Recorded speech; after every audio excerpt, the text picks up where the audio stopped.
Hello everyone, welcome. This is Friday the 29th of January's history lesson. This is all about Caroline Herschel. Now we've heard about William Herschel. We're talking about Caroline Herschel today. So let's move on. Caroline Herschel was born on March 16th, 1750.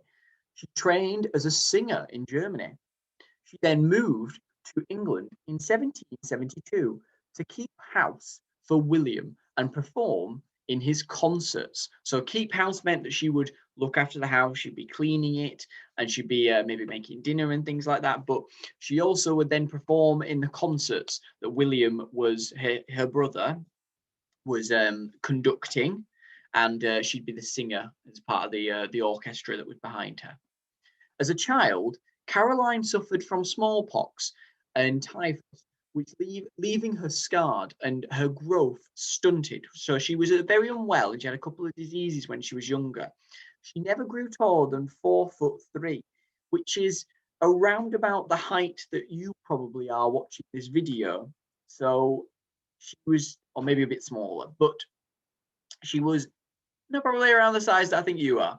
She was never any taller than you are currently right now. And you have to think about how tall I am and how tall you are and how you will eventually grow to be around my height. Well, she never grew any taller than you are right now. She was unfortunately neglected, which means she wasn't looked after by her parents. And she didn't learn to read and write until her move to England in 1772, when William, her brother, tutored her. So he taught her how to read and how to write. Caroline became a strong mathematician. She was very good at maths, and she began to assist her brother with his astronomical work, which means his astronomy work.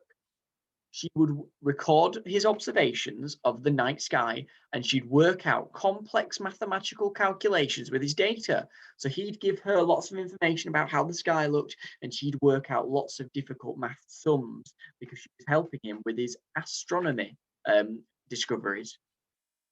Together, William and Caroline compiled 2,500 new nebulae and star clusters into a list. So you can see here all these amazing nebulas which have been collected together in a big collection, and they were put under.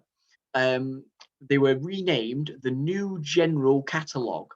And what it was is they found so many of them, they had to make a big catalogue. So it's a bit like an Argos catalogue with all of the toys inside. Well, they had that with all of the nebulas that they'd found inside. Many non-stellar objects are identified by their NGC number, so the New General Catalogue number, okay? Caroline is responsible for discovering and documenting many comets and nebulas. On February 26, 1783, Caroline discovered an open cluster known today as NGC 2360. Now, it might not seem like a big deal, but you have to remember, this is nearly 250 years ago, and they didn't have the technology that we have today. And it means that because of that, they were having to make and discover everything on their own, just the two of them. Caroline went on to discover 14 new nebulae, including NGC 205, the companion to the Andromeda galaxy. So the Andromeda galaxy is a very famous galaxy, and she found the companion, the one that's next to it, okay? Very exciting.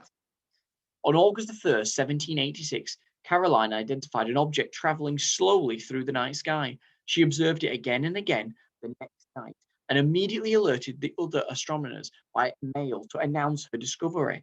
Caroline had become the first woman to ever discover a comet. In 1787, King George III, who we know recruited William to be his personal private astronomer, well, he officially employed Caroline as William's assistant and provided her with a modest salary and making her the first woman paid for scientific services. The first woman to be paid for her services to science. Following William's death in 1822, Caroline returned home to Germany and continued to work on their catalogue of nebulae. She was the first female astronomer to earn a salary and became an honorary member of the Royal Astronomical Society. So this was that society that William was part of. Well, she was the first honorary member of the Royal Astronomical Society, which is the first female astronomer part of the group.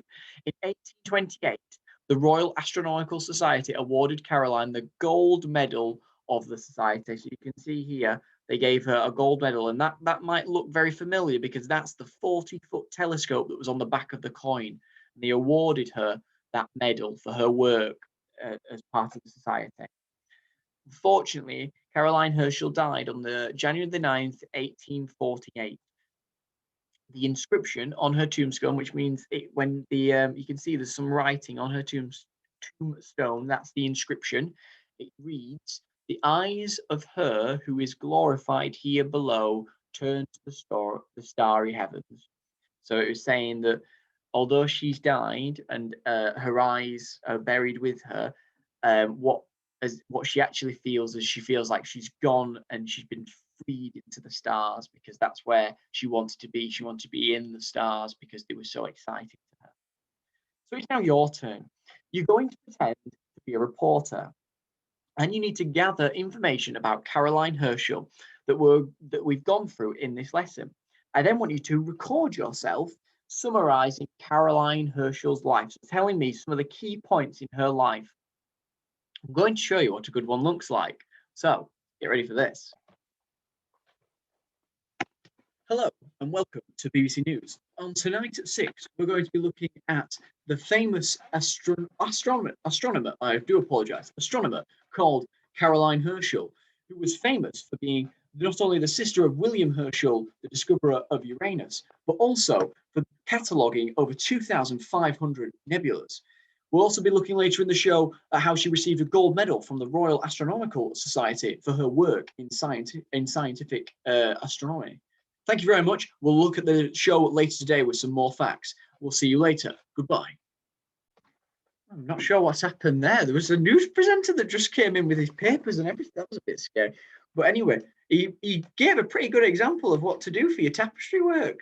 So I look forward to seeing something very similar of you being your own news presenter. I know some of you have been doing some videos like that on tapestry, and I've been very, very much so enjoying watching you being a very fantastic teacher. I look forward to seeing this work on tapestry. Just make sure you go through those facts nice and clear. Maybe have a bit of a jot down, get some paper to help you with your facts, because that might just help you remember them. Because I know that news presenter there didn't have everything written down. He was making a few mistakes. Not good, is it? I'll see you in the next video. Goodbye.